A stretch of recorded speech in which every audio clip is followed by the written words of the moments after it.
Andhra Pradesh CM Jaganmohan Reddy గారు ఎప్పుడూ కూడా సడన్ డిసిషన్స్ ఎప్పుడు తీసుకోరు.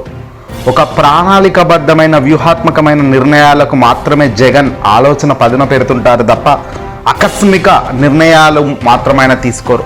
అయితే తాజాగా జగన్మోహన్ రెడ్డి గారు తీసుకున్న ఈ ఆకస్మిక నిర్ణయం వెనక అసలు కథ ఏంటి?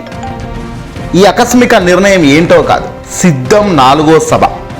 అవును, భీమిలి, దెందులూరు, ఒంగోలు, రాప్తాడు ఇలా ప్లాన్ చేసుకున్నారు మొదట. కానీ అనుకోకుండా భీమిలి, దెందులూరు అనంతరం జరిగిన కార్యక్రమాలు, పార్టీలో నెల్లూరులో జరుగుతున్న కొన్ని లొసుగులు, అప్పటికే నరసరావుపేట నుంచి కూడా ఎమ్మెల్యేకు మద్దతు లేకపోవడం, బాల్నేని కాస్త ఆగ్రహంగా ఉండటం, వీటికి మూలంగా కారణంగా ఇమ్మీడియట్లీ రాప్తాడుకు సిద్ధం సభను షిఫ్ట్ చేశారు అనూహ్యంగా.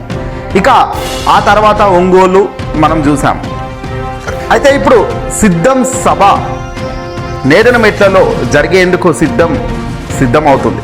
ఎందుకంటే ఇక్కడ ఒకటి, ప్రజానికం తరలి రావటం, ఇక్కడ కార్యకర్తలు, ముఖ్యంగా పార్టీకి సంబంధించిన కార్యకర్తలు అశేషంగా రావడం, అశేష ప్రజానికం వాళ్ళ ప్రేమను, అభిమానాన్ని చాటుకున్న వేదికగా మారింది.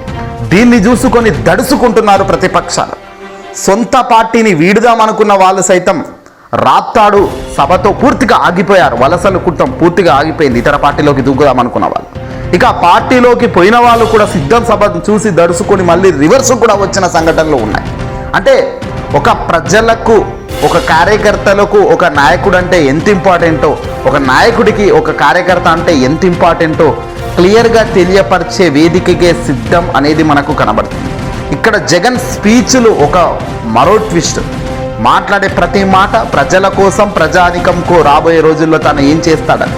ఇక్కడ రాబోయే ఎన్నికల్లో గెలిస్తే నేను ఏం హామీలు ఇస్తున్నాను అనేది ఇంకా ప్రకటించినప్పటికీ ఇంత టెంపో, ఇంత క్రేజ్ను సాధించుకున్నారు. కాబట్టి మరోసారి 4వ సిద్ధం సభ వేదికకైతే దాదాపుగా 350 ఎకరాలకు పైగా ఇక్కడ నేతనమెట్లలో నిర్మాణం చేస్తున్నారు సిద్ధం వేదికను.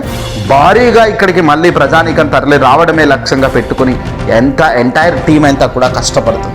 అల్టిమేట్గా ఇక్కడికి చూపించాల్సింది ఒక్కటే, సిద్ధంతో మేము తగ్గలేదు, మా ప్రజల మనసులో, కార్యకర్తల గుండెల్లో మా పార్టీ ఎంత బలంగా ఉందో చూడండి అని ప్రజలకు, ఇటు ప్రతిపక్షాలకు చూపించడమే లక్ష్యంగా ముందుకు వెళ్తున్న ఈ ఆకస్మిక నిర్ణయం మరింత విజయాన్ని అయితే ఇస్తుందనే భావనతోనే ఈ నిర్ణయం తీసుకున్నట్టుగా తెలుస్తుంది. సిద్ధం 4వ సభకు అందరూ సిద్ధంగానైతే ఉండాలి అని కోరుకుంటున్నారు. ఈ వీడియోని అసలు లైక్ కొట్టి షేర్ చేయండి.